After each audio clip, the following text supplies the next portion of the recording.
organizational meeting of the Mahomet-Seymour Board of Education is called to order. It is 7:00 p.m. Monday, May 5th. At this time, I'd like to remind everyone to please sign in and silence their cell phones. I would also like to remind our visitors that in order to facilitate an effective meeting, we ask those who wish to make comments to the board read the visitor guidelines found on the table right outside the door and complete the attached public participation form and take those over to Sarah. Please. Bannister. Here. Gordon. Here. Lamb. Here. McComb. Here. Rock. Severance. Here, please stand for the Pledge of Allegiance. Allegiance to the flag of the United States of America and to the republic which it stands, one nation, under God, indivisible, with liberty and justice for all. Okay. Is there a motion to approve the agenda as presented? So moved. Thank you. And a second? Second. Thank you. Any discussion? Okay, roll call vote, please. Gordon. Yes. Lamb. Yes. McComb. Yes. Bannister. Yes. McMurray. Yes. That is approved. And I don't, when I'm in participation mode. Okay, so we are moving into regular business, the administration of oath of office. Yes, at this time, will the newly elected Board of Education members please stand and read the oath of office?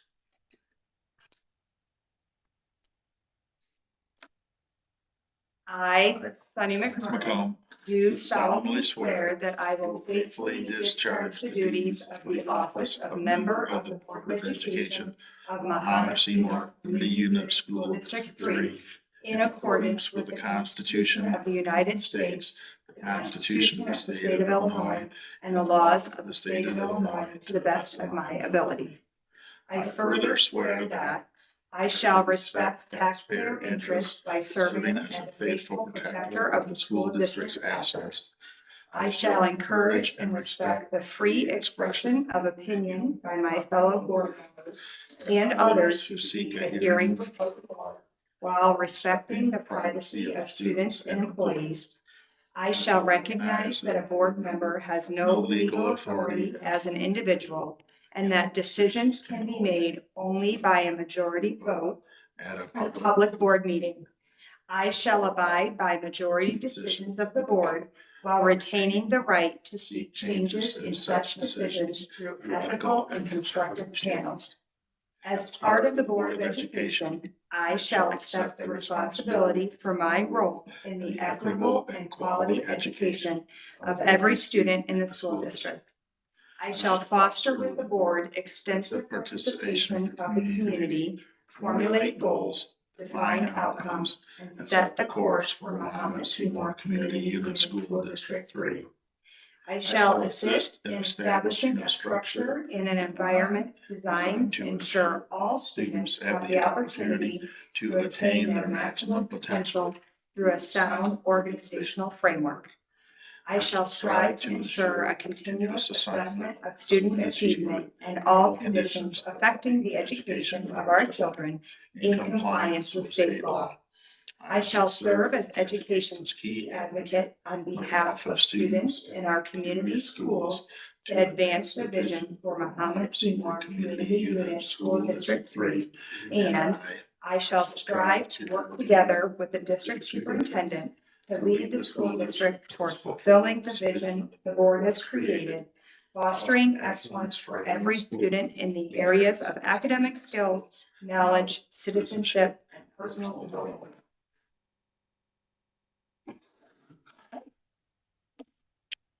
Are we good? Welcome. Thank you. If the board agrees, Dr. Kenny Lee will serve as President Pro Tem and Sarah Guerrero will serve as Secretary Pro Tem. This is a roll call vote. It says. I would make that motion. Second. Thank you. Gordon. Yes. Lamb. Yes. McComb. Yes. Bannister. Yes. McMurray. Yes. Inasmuch as there is no further business to come before this board, a motion for adjournment sine die is needed. We adjourn sine die. Thank you. I need a second. Second. Thank you. Another roll call vote, please. Lamb, No, okay, Still you. sorry. Yes. McComb, Yes. Bannister, Yes. Jordan, Yes. McMurray. Yes.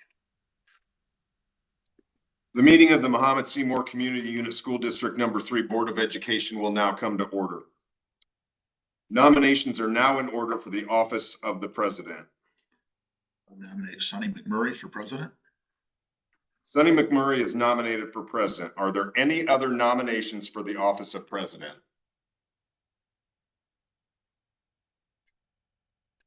Sonny McMurray is nominated for president. Are there any other nominations for office of president? If there are no further nominations, nominations for the office of president are closed. Since there is no one else nominated, no vote is needed. I shall declare that candidate elected, Ms. Sonny McMurray, as Board of Education president.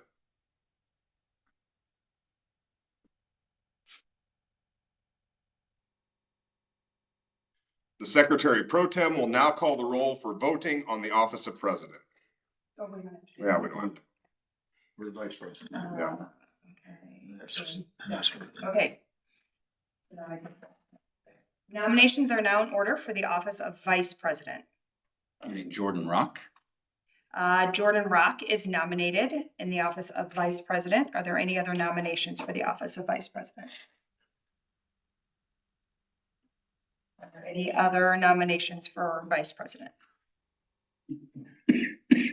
Okay. If there are no further nominations, nominations for the office of vice president are closed. Because only one member was nominated, no vote is needed.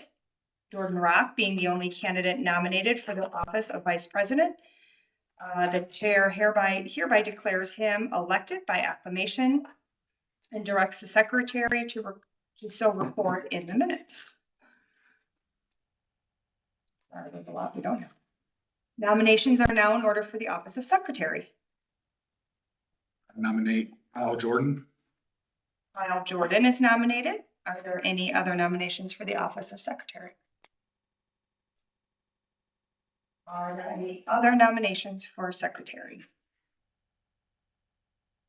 If there are no further nominations, nominations for the office of secretary are closed. Kyle Jordan being the only candidate nominated for the office of secretary, the chair hereby declares him elected by acclamation and directs the secretary to so record in the minutes. Sharon Hanlon is currently serving as the district treasurer. Is there a motion to appoint Sharon Hanlon district treasurer? Okay. Is there a second? I'll second. Yes. He moved. I'll second. Second, great. It's been moved and seconded that Sharon Hanlon be appointed district treasurer. Is there any discussion? Okay, roll call vote, please. Bannister, Yes. Jordan, Yes.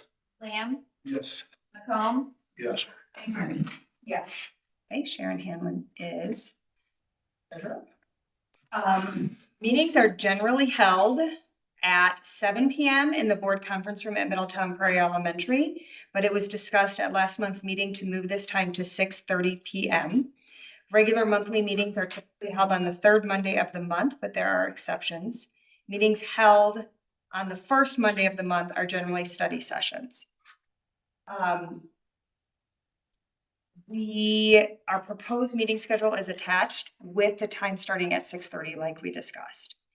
So is there a motion to approve the dates, locations, and the time change of the board's meetings as presented? So moved. Is there a second? Second. Okay. It's been moved and seconded that the board approves the date and location of the board's meetings as presented. Any discussion? Roll call vote. Jordan, Yes. Lamb, Yes. McComb, Yes. Bannister, Yes. McMurray. Yes. Okay. UC Bank is currently the depository for district funds. Is there a motion to designate UC Bank to continue to be the depository for district funds? So moved. Thank you. Is there a second? Second. Thank you.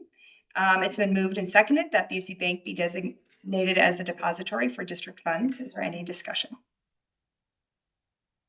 Okay, no roll call vote.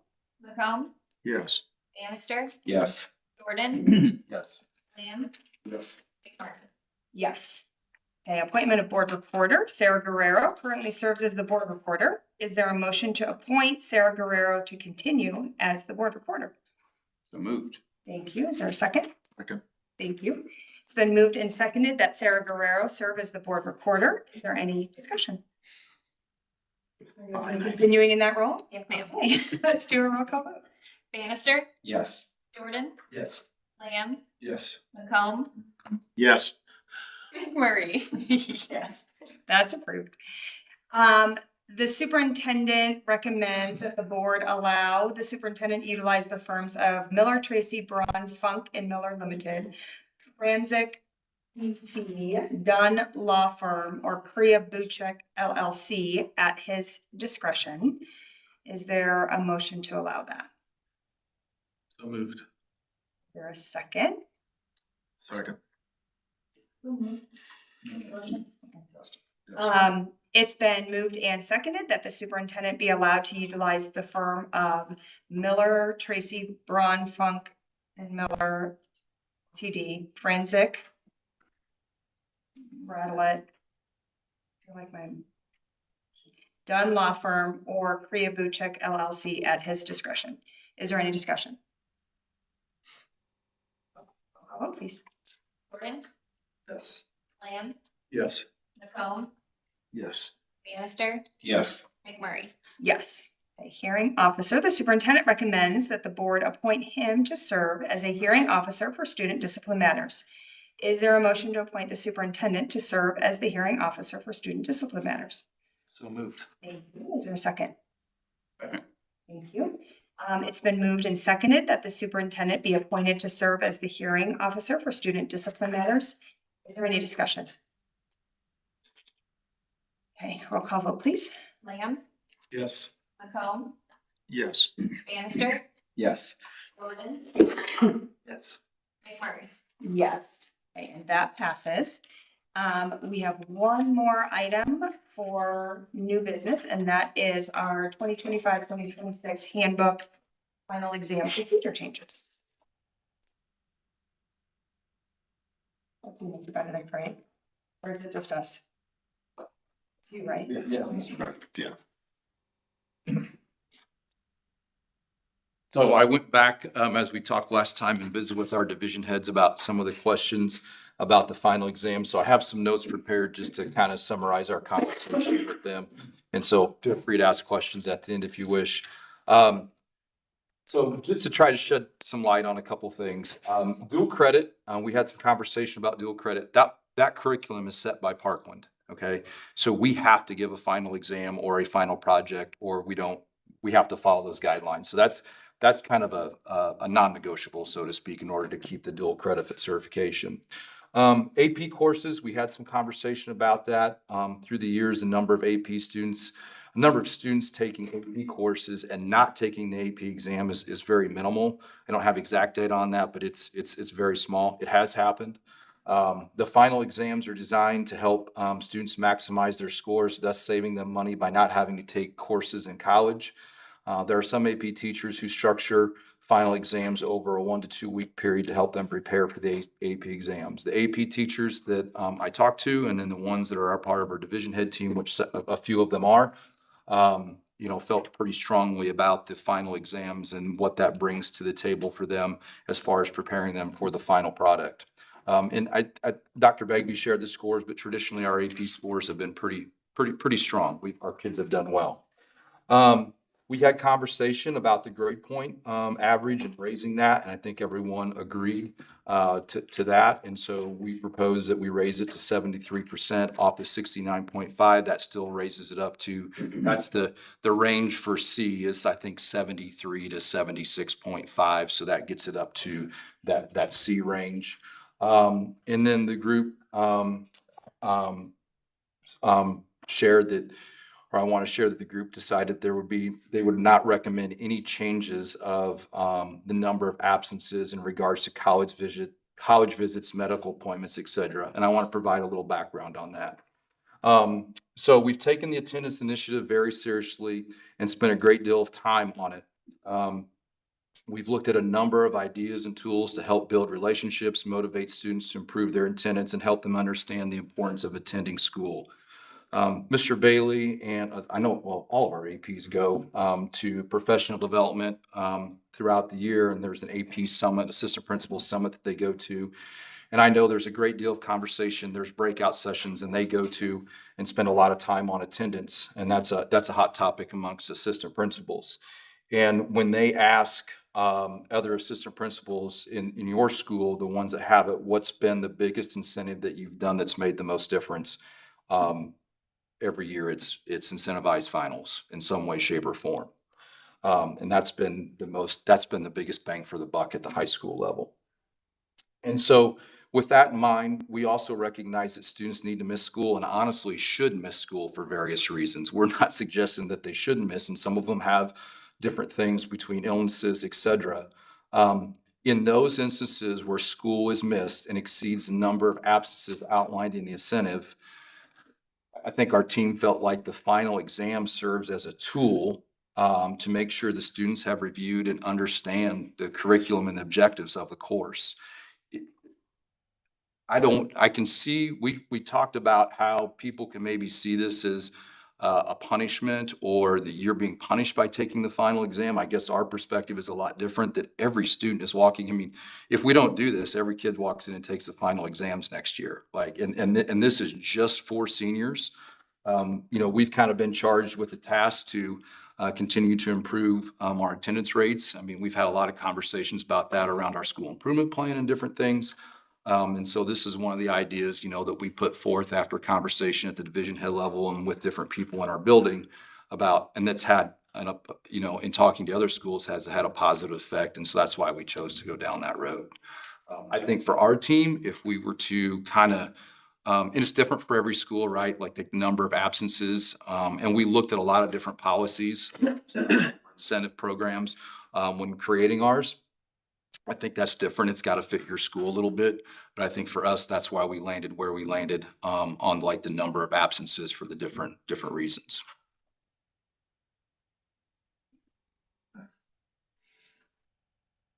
And this is a 1-year trial. Yeah, I mean, I think for us is we've got some data obviously collected on this, on seniors' past practices, and we try this and see what it looks like, and then we reevaluate. I mean, that's our plan would be our plan going into it. So first of all, thank you Yeah. for going back and sharing your thoughts and gathering feedback. What's your success criteria? What's your percentage that you're aiming for that you would say, yep, this was worth it? That's a great question.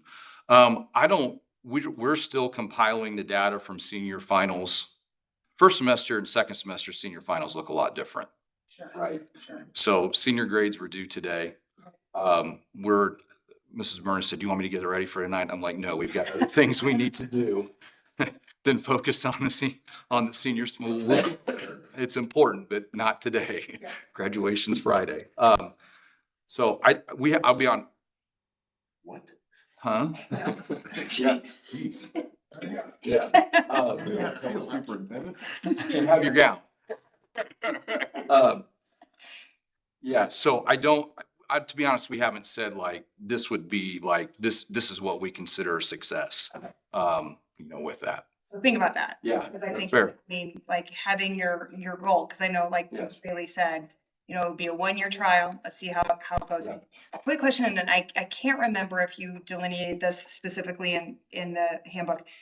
Because is it 4 absences per class Yeah. for the year, Per semester. per semester? Yeah. Okay, because some classes are year long Correct. and, okay. Yeah. That could have- Yeah, it would reset at the semester with the new final.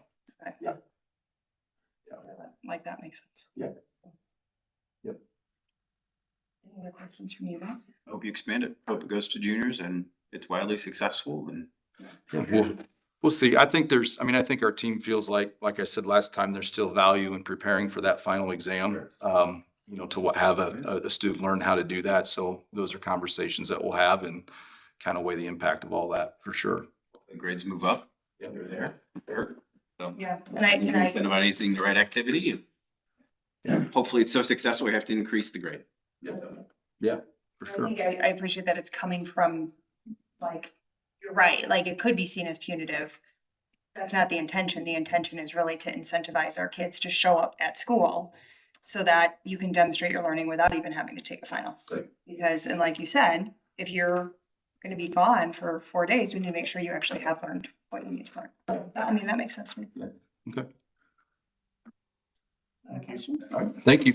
Mr. Benedict, you just kind of let the board know a little bit about some preliminary plans for graduation 26. Yeah. Just to kind of gauge. Sure.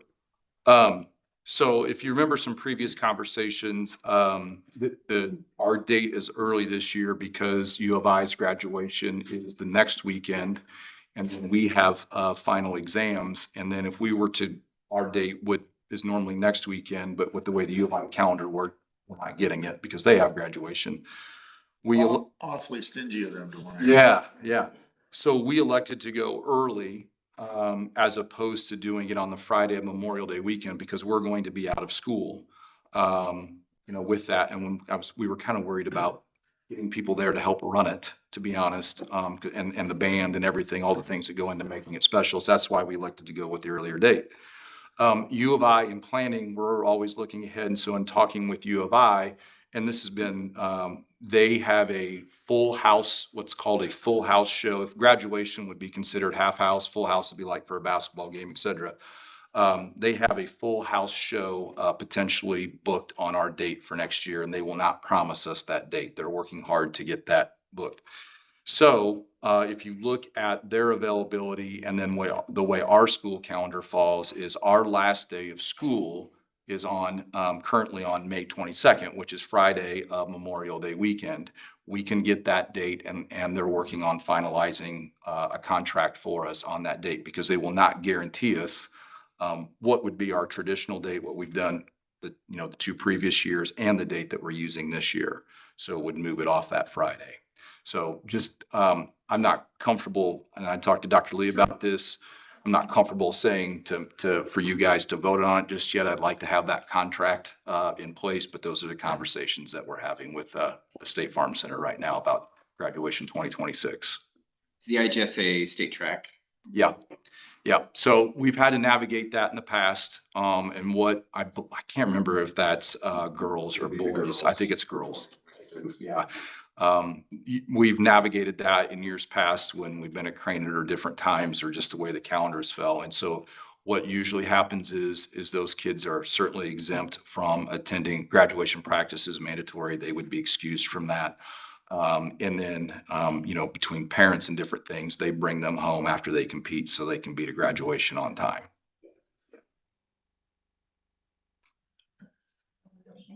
Good question. In years past, we did it on Memorial Day weekend. We've kind of gotten away from that, but there's no reason we couldn't. If their big event falls through, would we fall back to our date? There is. Not that I want to wish them bad. Yeah. I mean, I think it's a discussion we could have. I'd like to tell you, I think we want to get through this one on the early date. I mean, we didn't have a choice this year, in our opinion. It's been a lot to get, everything is just jammed up between the concerts, the award ceremony. I mean, everything is really jammed up. It's had an impact, I know, on Dr. Hensley with all the athletic scheduling and getting things juggled. And then you put prom in there a couple of weeks. I mean, there's just a lot right there that we're juggling. So I would hesitate to say, I don't know. I'll let you know in a week. So Chad, one thought I had, thinking about, like, the state track meet was forefront in my mind. Is there ever a possibility, you're not gonna make everybody happy, but is there ever a possibility to do it, like, instead of that Friday night, that Thursday night? Yeah, I mean, that's something we can certainly explore. If, you know, if that's something we want to take a look at. I think for us, when we, and it probably depends on timing, right? Like if we're going to do that, just looking at attendance and, you know, all the different things. Yeah, I mean, I think we've traditionally tried to keep it on a Friday. I mean, it was on Sunday for years. I got off Sunday and went to Friday, and that's been long before I was an admin. Yeah. So, but yeah, I mean, that could be a possibility. Yeah, I think it's a reasonable idea. Or, I mean, that Sunday, I wouldn't, not necessarily the Sunday of Memorial Day, I'm thinking more like that early Sunday. Yeah, the event that's normally, that they're booking that's normally on our weekend. Tie it up all weekend. That I don't know the answer to. And I don't know, I think we could get it on, if I remember some of the conversations, like, because they'll, if that event is Friday night, I don't know, and their graduation's the following weekend, like, there's only, it's locked up, like, I think a week ahead of time. So, because they start flipping that thing, getting ready for, they've got to tear down and then set up for their graduation, because they set their graduation up different than what we set ours up. When do you think you might have some firm? I've asked them to get me the contract, so that's what I'm waiting on. Yeah. Questions? Thanks. Thank you. Thanks for coming back. Yes. Okay, at this time. No, we'll do it without a script. Sure. At this time, a closed session is needed for safety and security procedures, personnel, pending litigation, and individual student discipline. Can I have a motion to go into closed session for those stated reasons? So moved. Thank you. Can I have, is there a second? Second. Let's do a roll call vote for going into closed session. Bannister, Yes. Jordan, Yes. Lamb, Yes. McComb, Yes. Yes, so that passes. We are going to move into closed session. We do not anticipate any business following closed session. So we will, the YouTube feed and we need to get a